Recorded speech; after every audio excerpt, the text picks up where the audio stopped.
We are back at 7:08 in the a.m. Good morning. If you're just waking up, we are joined by Todd Starnes from Fox News, who's on the ground out there in NYC. I'm assuming a much smarter gentleman than I am. Well, because he's in New York, and I assume he uses, like, utensils to eat and all of that stuff that I don't. And so maybe he can make more sense out of this story than I've been able to make out of this. Mr. Starnes, good morning. How are you? Well, good morning. I'm not too sure about my intelligence level. I'm from the Deep South originally. Me too. That's why I was making that. But apparently we're just going to be peas in a pod, so that works out even better for me. God, here's what I don't understand here. First of all, they said we weren't going to racially profile folks anymore when it comes to terrorism. Right. And so what did they do? The APB that came out said we're looking for a middle-aged white guy. Yeah, which I am, by the way, so ouch. Yeah, well, I was too, and I was actually wearing a red shirt that day, so fortunately I wasn't in Times Square. It's interesting because the information we're getting now is, in fact, that this man is a naturalized American from Pakistan who apparently has told investigators now that he acted alone in this attempted attack on Times Square over the weekend. Wow. Well, here's the part I don't understand, and maybe you can connect the dots for me. You got a guy who built a really crappy bomb. I mean, it involved fireworks and alarm clocks. I mean, this was totally amateur hour, and it picked a good location and all that stuff. But then they picked this guy up at the airport trying to get to Dubai. This guy did everything he could, it seems to me, to get himself caught. If I was going to do this, and we've already established I'm not a very bright guy at all, I would have parked the truck, gotten a cab, and I would have been wheels up before they ever knew this thing was there. Yeah, I mean, the guy had 100 pounds of mulch in the back seat of his car, right, thinking that was going to do the job.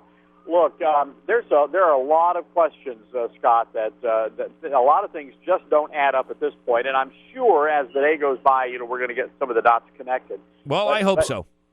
But here's what we know, and this is going to, you are going to have the same questions I had when I tell you this.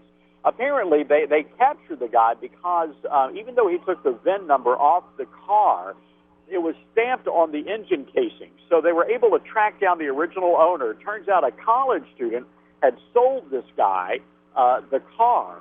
And they brought, when the investigators talked to her, they gave her a set of photographs from ICE, Immigration Customs Enforcement. And she was able to pick out the guy. She goes, that's the guy I sold the car to. Now, here's my question. Why did the government have this guy's photograph? Right. Yeah, that's another. That makes absolutely no sense to me at all. I mean, was he on a watch list? We just don't know. We don't know the answer to that question. Well, I mean, look, if they've got a file photo of a Pakistani American guy, then obviously they had reason to. I mean, there's got to be a reason. I don't think they have a picture of us just sitting in a file somewhere. And the other thing I don't get is, I mean, trying to get on a plane to Dubai out of Kennedy Airport, like that's not seriously, that's not the first place they're going to look for somebody who's trying to flee the country after doing something like this.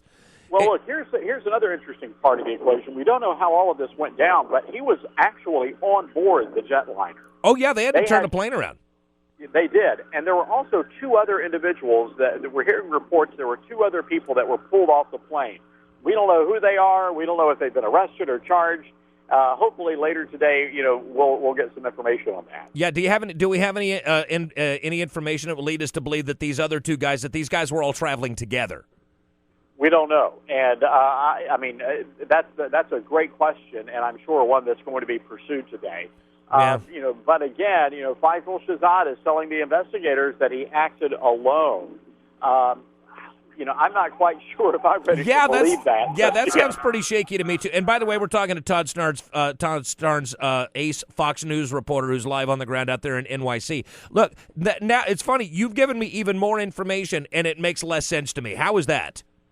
Oh, look, hey, did you catch some of the mainstream media yesterday? Before all this went down, they were going to town with this 40-year-old white guy story, right?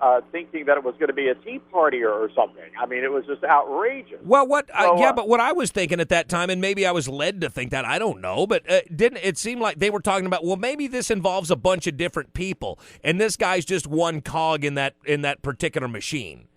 Right, but Homeland Security Chief Janet Napolitano yesterday and even on Sunday said, hey, look, we believe this is the act of a lone wolf, one person. But look, sources told Fox yesterday afternoon, we have sources in the Justice Department who told us that they believe that this was an international plot, that there were other people that were involved. And, of course, we had the Pakistani Taliban who came out and took credit for this botched, car bomb. Right, which also makes no sense. Why you don't take credit for something that goes this badly? Including the fact that they created the website where they took credit the day before the attack. Right. So, again, these very well may be coincidences, but there sure are a lot of coincidences. Yeah, like I said, and just as a regular consumer of news, I would like to have some a reassurance that we're going to get the whole story when they get it, but I don't really feel like that right now.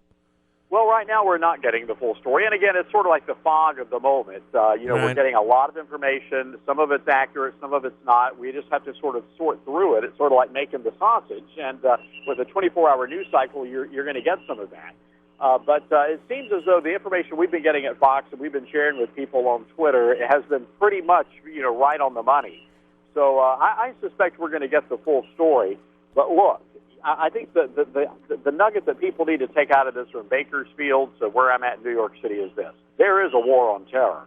And what happened over the weekend is just further evidence that there are people out there that are trying to kill us. Right.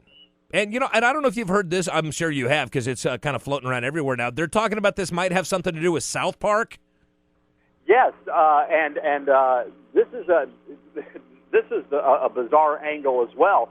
The car was parked outside the building that houses Viacom, which is Comedy Central's parent company.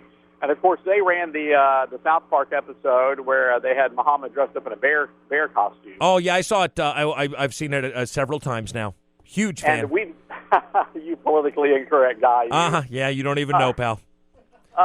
So the issue there is a group of Muslims here in New York City alluded or hinted that the South Park creators could face a jihad as a result of Muhammad in the bear suit.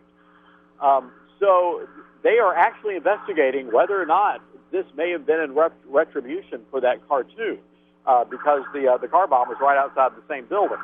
Again, another coincidence. You know what? That almost to me, because see, I don't know the geography of Manhattan all that well. I've only been there the one time, but that's almost more of a coincidence that I'm willing to sign off on. And in classic form, the way always happens, Todd Starnes has lost his cell phone connection. It looks like Al-Qaeda has gotten to Todd Starnes. Oh, that's exciting. Thanks, Mr. Garrison. Well, you know what? Here's what we need to do, Stephen, is we need to get him back on tomorrow because I got a feeling Mr. Starnes will have a heck of a lot more intel tomorrow than he does today. Now, did he call us or did we call him? Okay. Well, believe me, if there's a place on the planet where you get 5 bars, it's Manhattan.